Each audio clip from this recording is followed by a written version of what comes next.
slowly roll up.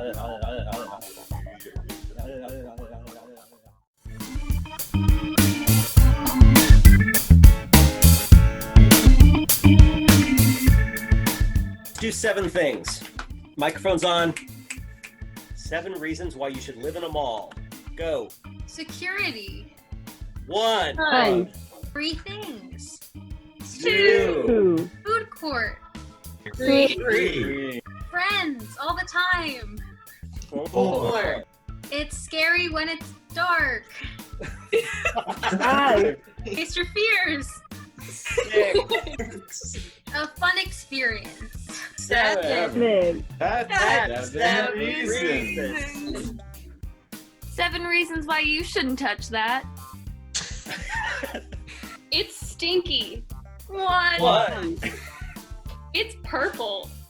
2. It's far away. 3. It looks like a butt. 4. It smells like beef. 5. It has little pointy spikes on it. 6. It's my cousin. 7. That's 7 reasons. Excellent.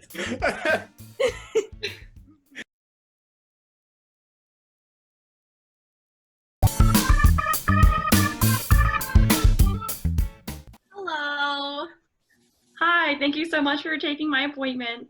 Oh, of course. I'm always here to help. I love all my patients. Oh, So, could you please explain to me what's been happening in great detail? I cannot explain this enough because if you misdiagnosed yourself, that's not on me. Just want to put that out there. I spend all my time just on my laptop, and then I don't feel tired, but I know that I have to go to sleep. Yeah, So, happens to the best of us. We have all been there. You are not alone. Don't you worry. oh, But I highly suggest you stop that immediately, if that makes sense. I don't want to confuse you. I know I'm a doctor and I use large terms sometimes, so my patients have been confused a lot, but please stop that if you could. okay, so how else do you suggest I spend my time? Oh. Wow. I haven't thought about that. I've just been diving into my work, Oh. When this all started, I just thought, just dive into your work and it'll be okay if you just do that, even though you're a doctor and you can't touch your patients. But you could make more doctor's appointments. Oh, are you feeling kind of lonely? No? Oh, why would you say that? Are you okay? Is anybody there? I have my cat. She's feisty, so that's good. Oh, All right, that let's sounds get back.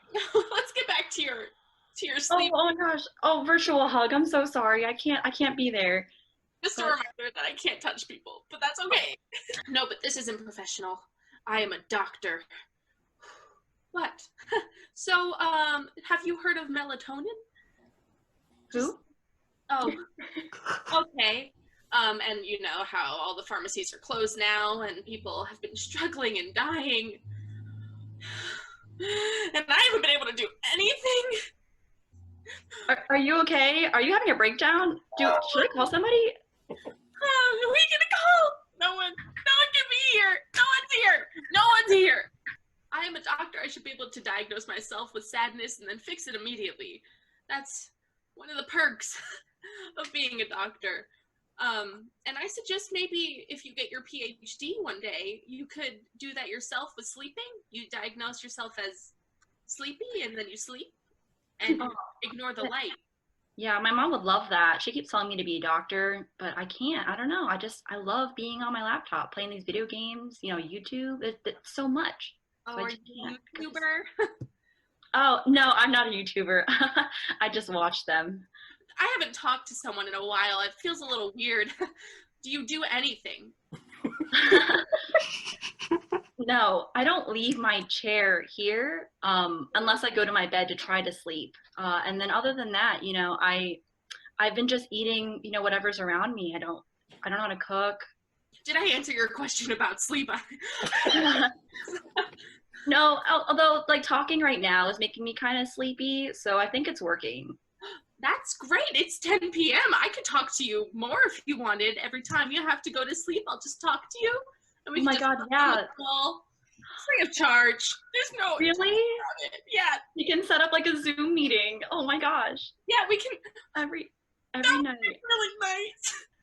The real cure for everything is love and compassion. If I'm honest, as a real PhD doctor, they taught me that day one. It's chapter 1. It's called love. All this love that I'm feeling right now is making me so tired. I'm so happy to hear that. Maybe you should go, and maybe you should go to sleep. What product is Naomi selling? Hover car insurance. Hover car insurance. Fantastic.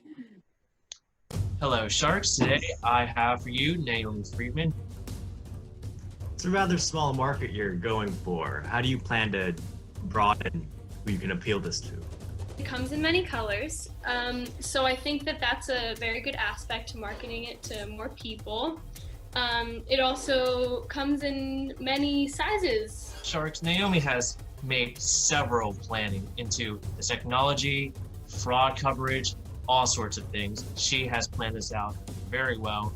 Many of your competitors have very catchy slogans, very memorable commercials. How do you plan to reach into that market? Our slogan is the catchiest of them all. It's we're the best. Don't you forget it. So Now, do you plan to extend this coverage to the land dwellers, if you will, or is this just going to exclusively stay above? That's a really good question. I'm gonna see how it does in the air first. But not too high off the ground, correct? No, like tree height. Yeah. Don't you think tree height's a little too dangerous? Have you ever considered lowering it a little bit to meet the standards? By tree height, I meant the lowest branches on the trees. Maybe a sapling. Yeah, because you have to consider all the accidents that already happened. Now, if you add the trees into the mix, then it's just gonna... Ladies and gentlemen, the technology isn't quite there. We're only going about a foot off the ground at most, but we're building it up. It's gonna happen. Now, I do recall a very similar pattern in the Back to the Future franchise. Is there some sort of clash here, or are you part of that collaboration? Back to the Future, we got a lot of our inspiration from that. In the hovering aspect of the technology in Back to the Future, It's not just technology, it's also when people abuse it. It's not Right. just fraudulent claims. Do you plan on bundling this with other coverage possibly? Or is this a solo endeavor? That's a good question. I'm gonna say it's a solo endeavor. So our hoverboard for children, our coverage for hoverboard for children's that hover at sapling height will be covered. We are the coverages. Now, I understand you have to take baby steps, right? But what you were proposing to us was a lot bigger than a hoverboard, a lot more expansive and a lot more used in modern day, and I assume will be used in the future. Right, so our flying cars, our hovering cars will be used, but they're hovering cars for children. What's your plan? Say if someone falls off, gets injured, falls off, dies, how are you going to cover yourselves as a company? Like, what is your plan here? What is that thing you have? We have Band-Aids for the children that fall off of their Barbie doll cars that hover. We also have blankets that we cover people with when they get injured and they fall off of our future technology. Yeah, I think what we're trying to say is, they might want to be compensated to some degree. We give them ice cream We give them things that they love. We give them toys. We give them. Yeah. So toys and blankets. These are all fun and all, but the legality behind it and the legal system, toys and blankets won't cut it. So our insurance company for your hovering Barbie doll children cars will be there for you to give you ice cream, to make you feel happy, to give you blankets. We are your insurance company. I'd just like to welcome you all to the first meeting for people having freaky dreams during the pandemic. Maybe we could go around and people could just share with us what kind of really bizarre, potentially disturbing dreams they've been having since being locked down in quarantine during the pandemic. Who would like to go first? Every night I just keep dreaming that I'm waking up. And I'm not. I just keep having this reoccurring dream multiple times a night where I wake up and it's the morning and then I find out I'm asleep again. And I'm starting to think that reality doesn't exist anymore. Every night I think I'm awake, but then I realize I'm drowning in black water. That's when I see him. And every night he asks me the same question. And every night I can't answer it. I don't know how to open your Zoom, Cthulhu. I was walking down this dock in the darkness, and I was walking to this lake, and it was a beautiful lake in the middle of the night.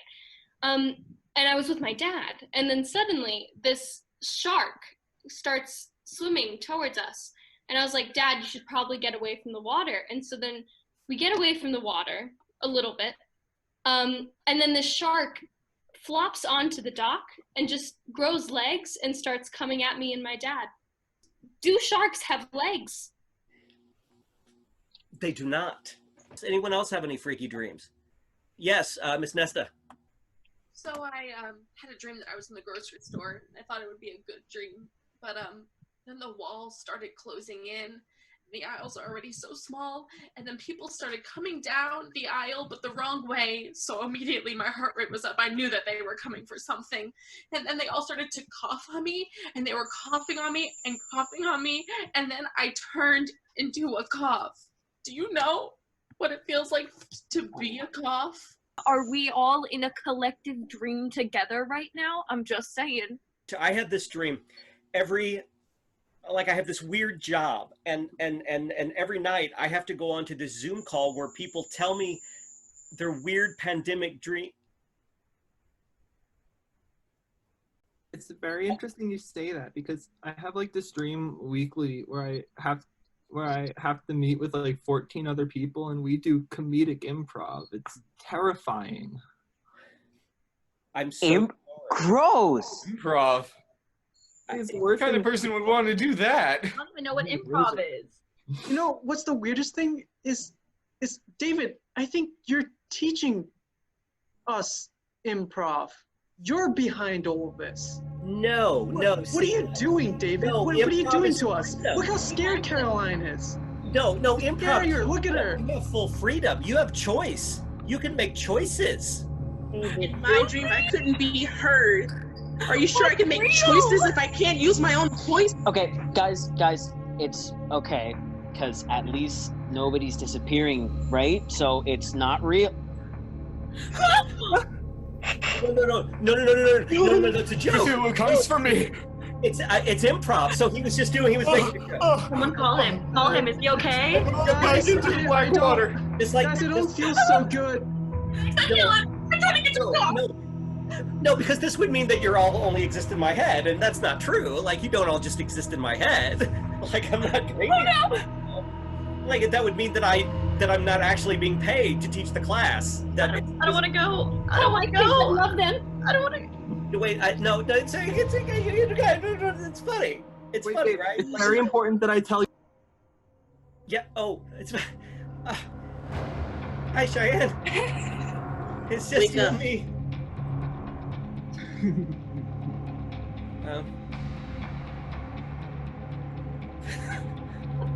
Nice kitty. It is time to wake up, David. Oh. David, Yes, Miguel. you gotta give me 7 reasons why potatoes are funny. Ah! Like you just stay. Yeah. Potatoes are funny because one, because you think they're an apple and you bite into them, and no, they're not. And one. Keep saying reasons. You can save people. 2, you could put a face on it. You take other like little bits of toys and you put a face on it. It's Mr. Potato Head. 2. 3, you can juggle them. 3. 4, you can put 2 potatoes in each pocket, and you can just walk around and you're like, I have potatoes in my pocket. I have potatoes in my pockets. 4. You can take and you can juggle 5, but it's hard to juggle 5 potatoes, and so they all fall, and then one hits you on the head and leaves a big potato-sized bump, and that's the 6th potato. 5. And you can take potato and you put it in your mouth, put one in each cheek, and there's like, I have potato cheeks, I have potato cheeks. 6. And number 7. You can take potato and you can chop them up and you can make French fries and share them with all your friends. 7. That's 7 reasons.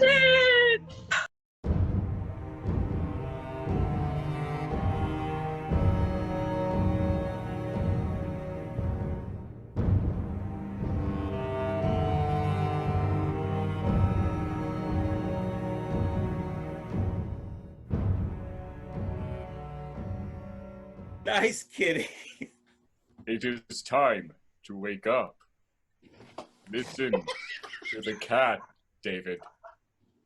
It is time